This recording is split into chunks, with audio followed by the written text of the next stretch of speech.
Hello guys, hello. This is for Scorpio. Scorpio, welcome dito sa aking channel, Kapalaran 888 Scorpio. Alamin natin Scorpio kung anong messages, vibration, gabay, energy para sa inyong lahat. Okay. Scorpio.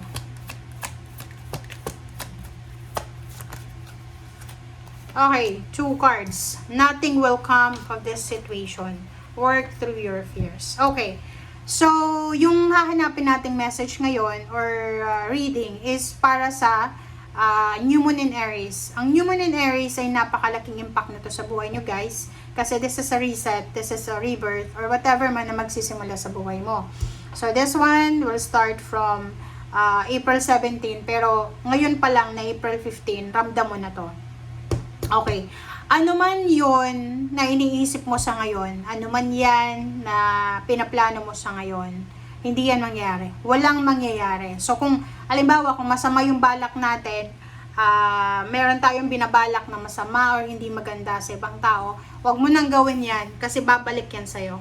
Okay? Karma will bite you back. Okay? Work through your fears. This is your new moon in Scorpio. So kung ano man daw yung mga kinakatakutan nyo, relationship, family life, whatever man yan, babalik ulit siya. Parang sinasabi ng bara, ano bang kinakatakutan mo? Kinakatakutan mo ba yung health, yung trabaho, yung relationship, or whatever man? Sinasabi ng bara sa'yo na posibleng bumalik yung takot mo. Okay? So, let's check.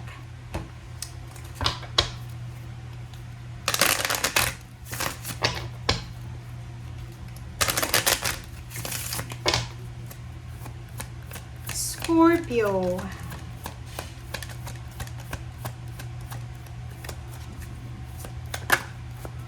Okay. Health and healing, oh. Sabi ko na eh.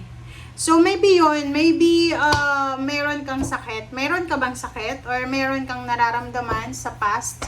Kasi dito sa barahang ito, yung refreshing energy dito is posibleng gumaling ka. So, kung ano man yan ang kinakatakutan mo, natatakot kang magkasakit, natatakot kang whatever man negative, huwag ka daw mag-alala kasi there's a fresh news, a fresh start na magsisimula sa'yo. So, maybe there's a good news about the healing. Okay? So, may sakit ka, whatever man yan, posibleng may good news ka galing sa doctor or sa mga test nyo.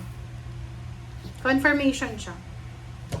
Another is there's a new beginning. So, posibleng there's a promotion, salary increase, higher position, or whatever man na hinihintay mo. So, lump sum of money, appreciation, contract signing, renewal of contract, whatever man siya na pwedeng magdala ng victory and success sa'yo, ay posibleng darating siya.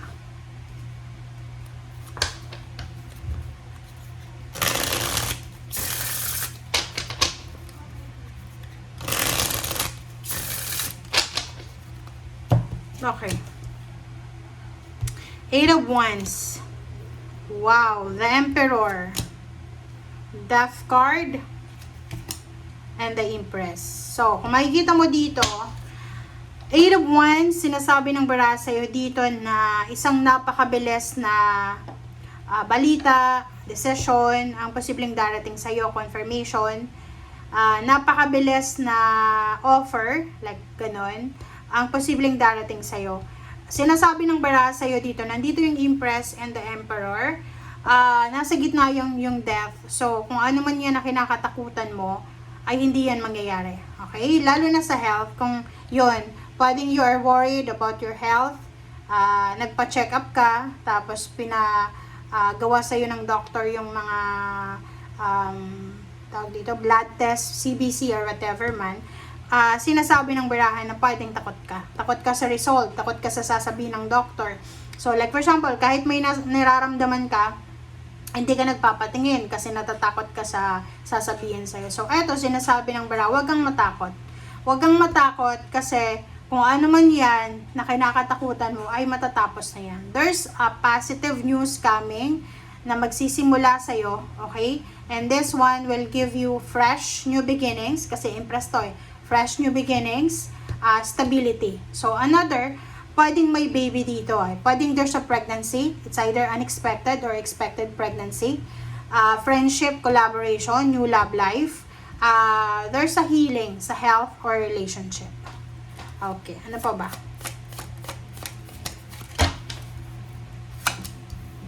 Okay, so 4 of Swords and 3 of Cups. So, diba? Sabi sa iyo ng baraha, Scorpio, na ihanda mo yung sarili mo. Prepare yourself para sa isang bakasyon. Pwedeng ikaw ay kailangan magbakasyon or ikaw ay nagpaplanong magbakasyon.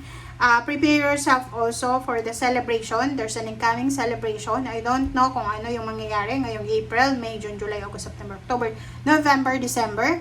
But there's an occasion here na posibleng rason kung bakit ka magsi-celebrate. This is your energy, the Queen of Cups and Knight of Cups. Sinasabi ng baraha sa'yo na another celebration here.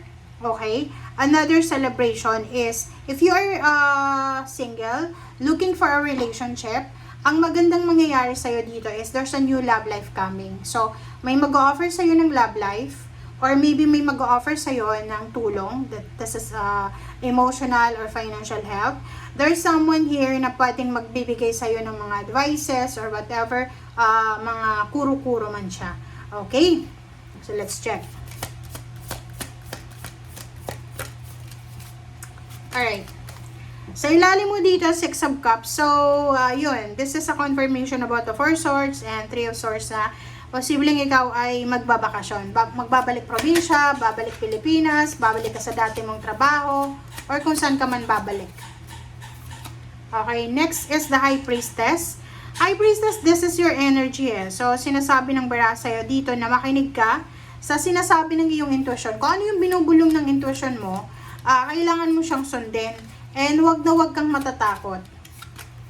And last card mo dito is the Moon. So, kung makikita mo dito, yun, there's a fear eh. So, ano ba yan? Paki-comment nga sa comment section kung bakit ka natatakot. Ang nakikita ko sa'yo dito, maybe natatakot ka, financially natatakot ka na mawala ng trabaho. Natatakot ka na bumalik sa dati mong buhay, na like, naghihirap ka, nahirapan kang mag-ipon ng pera or whatever man. Another is natatakot ka sa relationship, baka magkahiwalay ulit kayo, maybe lumaki ka sa broken family, so parang ang kinakatakutan mo is mangyari sa anak mo, sa pamilya mo yung nangyari sa'yo. So, which is, ganun ang nakikita natin.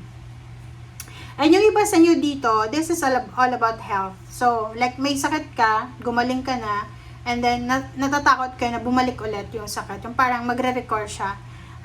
Yung iba naman sa inyo dito is about your emotion. Like, halimbawa na naka-move on ka na, may bago ka ng relationship ngayon, ang kinakatakutan mo is baka ma-fall out of love ka na naman, tapos maghahanap ka na namang iba. Parang gano'n. So, yun guys. Thank you for watching.